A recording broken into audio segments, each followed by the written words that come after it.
School is an 18-year forced government training program that sterilizes the potential for brilliance in children.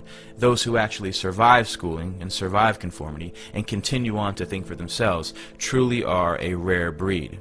All children start out as curious, highly experimental minds, and then one day they're sent to school.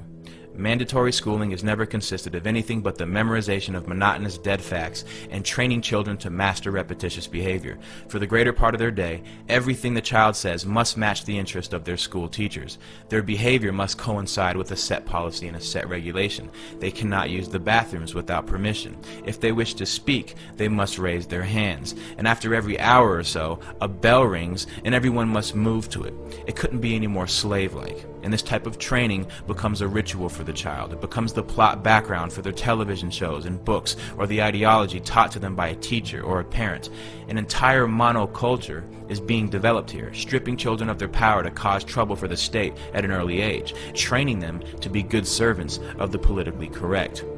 Their environment is much like a prison, by the population lacking any ability to check the authority of the warden. The process becomes a matter of rubber stamping. They have no control over their entire lives, which is directly related to youth violence, because the only control they have is between each other.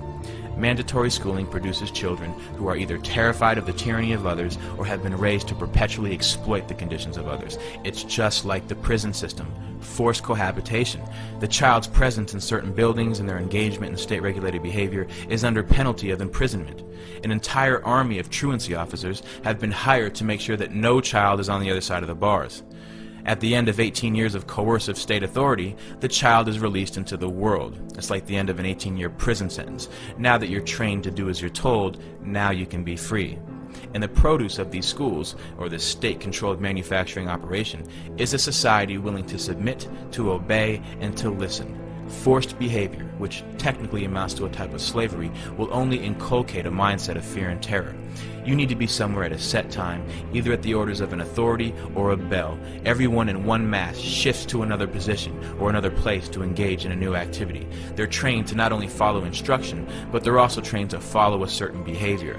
Rules, regulations, and laws are set for the children. They say you cannot do this to others. You can do this to others.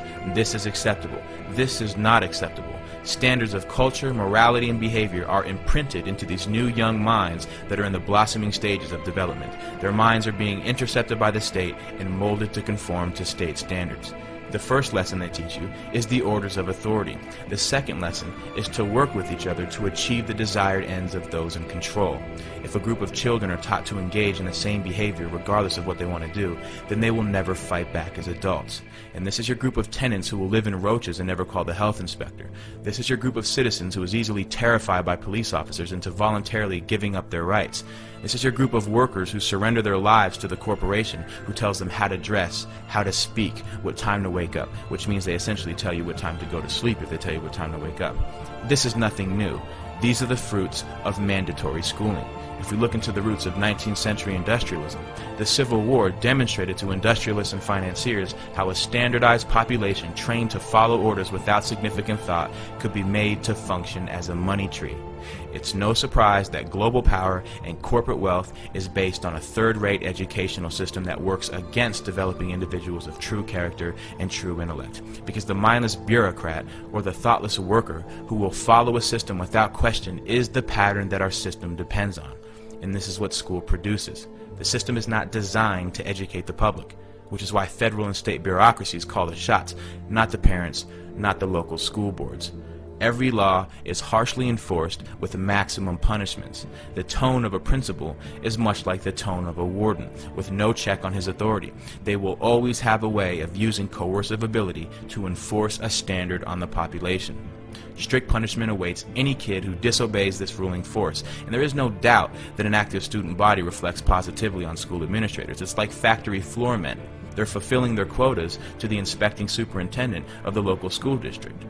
This is the reality of government training. The state doesn't care if children are homeless or on the streets or suffering from malnutrition and hunger, but the second the child fails to appear in school at the scheduled time, like a court date, the police are alerted. Until we abolish mandatory schooling, your child will be brought up as a slave so that he can accept becoming a slave later in life in adulthood.